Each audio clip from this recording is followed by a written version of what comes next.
Bonjour à tous, aujourd'hui je voudrais vous parler de l'opération Donner à lire. C'est une opération créée par le syndicat de la librairie française en partenariat avec le Secours populaire. Le principe est simple, c'est un peu comme les collectes de nourriture des banques alimentaires dans les supermarchés que vous connaissez sûrement. Ici il s'agit d'offrir des livres, donc vous venez en librairie, vous achetez un livre jeunesse. Vous le confiez à votre libraire qui à son tour le donnera au Secours populaire pour qu'il puisse ensuite les donner aux enfants des familles démunies qu'il suit. Alors comme beaucoup de libraires, je participe à cette opération. Pour moi, je pense que c'est vraiment important d'offrir des livres aux enfants. On dit souvent que les enfants n'aiment plus lire. Il faut aussi leur donner envie. Et bien sûr, il y a l'accès à la lecture via l'école, les bibliothèques, mais avoir un livre à soi, avoir un livre qu'on vous donne, que vous gardez, que vous pouvez lire, relire, griffonner, pourquoi pas, corner les pages, c'est vraiment important cette relation physique au livre, de se dire j'ai un livre à moi. C'est un petit peu différent du prêt en bibliothèque, je trouve, c'est important. Donc n'hésitez pas à aller dans votre librairie pour participer à cette opération, d'autant que des livres jeunesse, il y en a à foison, à tous les prix, pour tous les âges. Alors je vous ai fait une petite sélection, c'est vraiment qu'un exemple parmi toute la production. Alors pour commencer, je vais vous parler d'un roman pour les jeunes adolescents, disons 11-14 ans à peu près. C'est une trilogie, donc il y a 3 bouquins, ça s'appelle Les Mésanges d'Audrey Bischoff, c'est paru aux éditions du Rouergue. Donc une trilogie, dans chacune on va suivre une jeune fille, mais ces 3 jeunes filles se retrouvent dans chacun des livres en fait, c'est ça qui est intéressant, on les suit de la 4e à la 2e. Alors on commence avec Abby la discrète qui voilà, ne veut surtout pas se faire remarquer, ses parents sont en plein divorce, elle ne sait pas trop à qui parler de ses problèmes. Dans le 2e tome, on va suivre Lila, donc qui est dans la même classe. Alors elle, au contraire, c'est la jeune fille un petit peu débordante de vitalité, qui parle beaucoup, qui se fait remarquer, mais qui, sous voilà, ses dehors extravertis, cache bien sûr une grande mésestime de soi, on va dire. Et la 3e personnage, c'est la jeune fille Jade, la fille parfaite, voilà, la fille populaire à l'école, la fille qui a tout pour elle, mais la vraie peste, insupportable, qui ne sait pas se faire aimer. Alors on va suivre ces 3 jeunes filles. C'est un roman qui se lit vraiment très facilement. Alors c'est assez court, ça fait dans les 140 pages, c'est écrit quand même assez gros, par brefs chapitres. Ça se lit vraiment très facilement, beaucoup de dialogues, c'est une écriture moderne. Bon, franchement, voilà, on va pas forcément l'acheter pour le côté littéraire, on va dire, des choses. Mais pourquoi je vous en parle?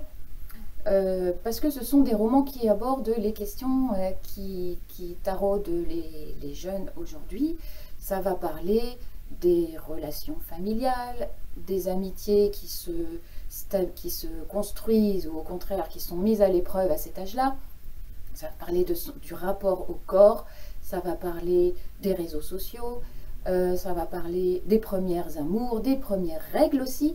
Et c'est fait sans tabou et sans vulgarité aucune. Ça permet justement aux jeunes filles de s'identifier à ces personnages, de trouver des réponses aux questions auxquelles on n'a pas toujours envie de parler autour de soi.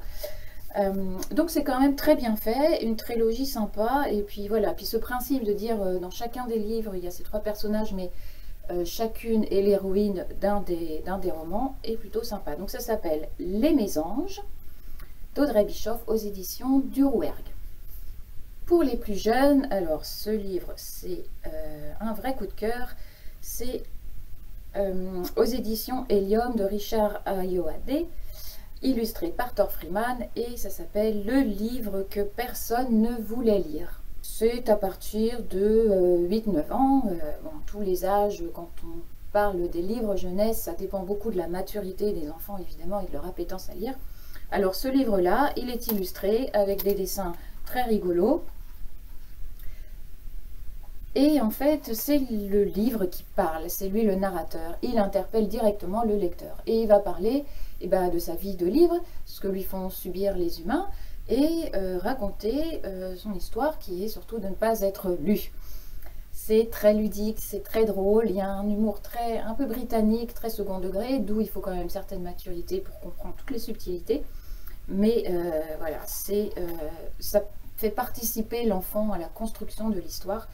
C'est formidable, et évidemment, c'est le livre fait pour les gamins qui n'aiment pas lire ou qui aiment lire. Ça intrigue. Qu'est-ce que c'est que ce livre qui ne veut surtout pas être lu? Il y a évidemment du second degré, tout est dit dans le titre. Et c'est paru aux éditions Helium. Je vais passer aux albums maintenant. Alors là, c'est mon coup de cœur absolu. Ça, c'est de Maïa Yorn. C'est paru chez Rue du Monde et ça s'appelle Dernière fois. Et c'est pour les enfants dès 4 ans. Alors évidemment, quand on est enfant, on a plein de premières fois. La première fois qu'on parle, la première fois le premier pas, la première fois qu'on marche, etc. Mais dans cet album, c'est le parti pris des dernières fois qui est choisi. Parce que oui, on a plein de dernières fois aussi. La dernière fois qu'on porte une couche, par exemple.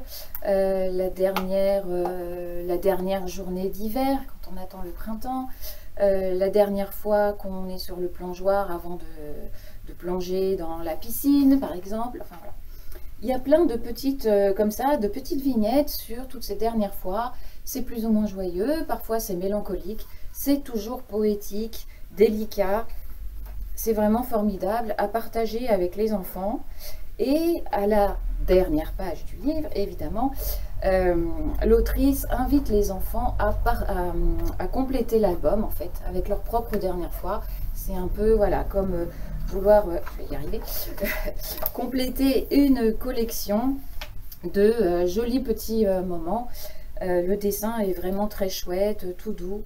C'est formidable. Moi, je pense que c'est le genre de livre, on l'offre quand on a des tout petits, mais ils vont le garder toute leur vie. Et voilà, et moi, je l'ai lu, voilà, et j'ai loin d'avoir 4 ans, et je l'ai vraiment trouvé adorable.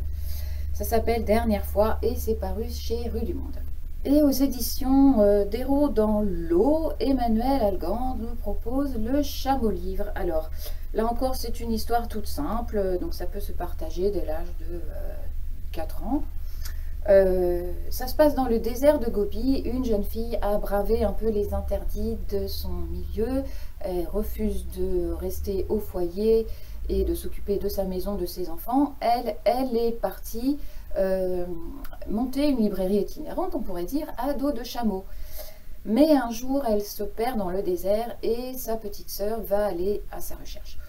Donc, c'est une histoire vraiment toute simple, pleine de bons sentiments.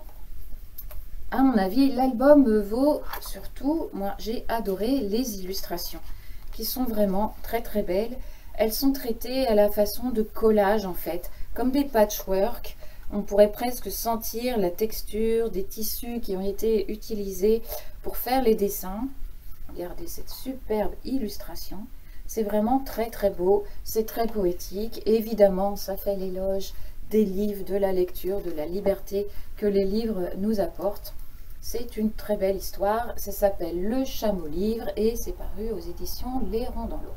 C'était quelques exemples de livres jeunesse, vous en trouverez plein d'autres dans vos librairies, des livres à offrir, et à offrir pourquoi pas au Secours Populaire pour l'opération Donner à lire. C'est jusqu'au 20 novembre. Si votre librairie participe, n'hésitez surtout pas. Il y en a pour tous les prix, tous les goûts. Voilà, on ne peut pas déplorer que les jeunes s'arrêtent de lire si on ne leur donne pas envie de lire, et ça commence dès le plus jeune âge. Eh bien, merci d'avoir suivi cette vidéo et je vous dis à bientôt.